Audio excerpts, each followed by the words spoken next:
2020년 기준 전국 학교별 설립 현황입니다. 전국 초등학교 중 사립학교는 74개로 국공립 대비 비율이 적습니다. 하지만 중학교는 5학교 중 하나, 고등학교는 10개 중 절반에 가까운 4개 학교가 사립학교입니다. 종교계가 세운 사립학교, 즉 종립학교 현황입니다. 지난 2018년 문화체육관광부가 발표한 한국의 종교 현황 조사.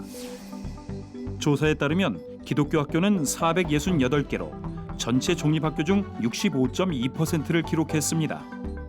비율이 가장 낮은 중학교도 전체 학교 중 절반 이상이 기독교 학교입니다. 천주교와 불교를 비롯해 타 종교 모두를 합쳐도 기독교 학교 숫자보다 적습니다. 전체 사립학교 대비 기독교 학교 비율을 살펴봤습니다. 약 3개 학교 중 한 학교가 기독교 학교입니다. 숫자로만 보면 상당한 비중을 차지하고 있는 기독교 학교. 하지만 기독교 학교의 존립이 위태로워지고 있습니다.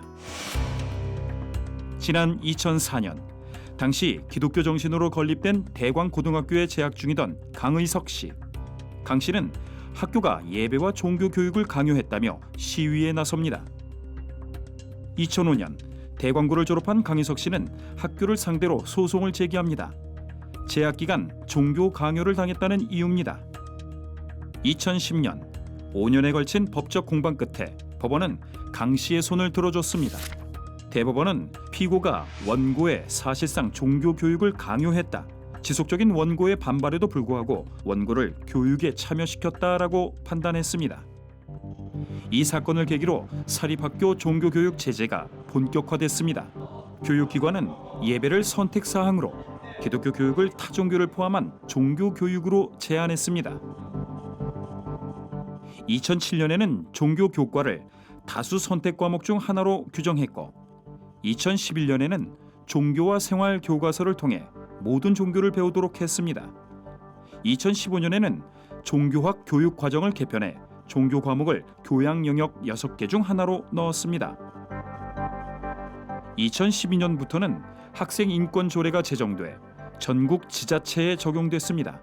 제5절 16조 양심 종교의 자유 항목 3항에는 예배 등 종교적 행사 강요 금지, 특정 종교 과목 수강 강요 금지를 명시했습니다.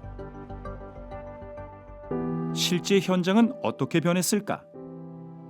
지난 3월 대광고 예배 현장. 강희석 사건 발생 후 약 20년이 지난 지금 대광중고등학교는 실제로 예배가 선택사항이 됐습니다. 저는 지금보다 좀 더 심했다고 듣긴 했는데 지금은 그렇게까지 심한 것 같진 않아요. 특히 막 강요를 하시는 것도 아니고 그냥 같이 즐기면 되는 거기 때문에 그게 좋은 점 같습니다. 이전에는 어떨지는 모르겠는데 강압적인 분위기는 많이 사라진 것 같고 되게 자유롭게 임할 수 있게 해주는. 대광학원 이사장 김은성 목사. 예배는 선택사항, 기독교는 종교 중 하나로 전락한 학교 현실이 비통합니다. 종교학은 일반 학문이죠. 종교로 말하면 뭐 고등 종교부터 샤머니즘까지 다 있는데 이런 게 있다 얘들아. 이게 무슨 그게 되겠습니까? 교육이. 그러니까 기독교도 포함해서 다른 종교도 이렇게 형평성 있게 가르치라고 할 수 있는. 그러니까 종교학을 가르치는 거예요. 지난 2020년 교육청에서 서울 지역 한 미션 스쿨에 보낸 공문입니다.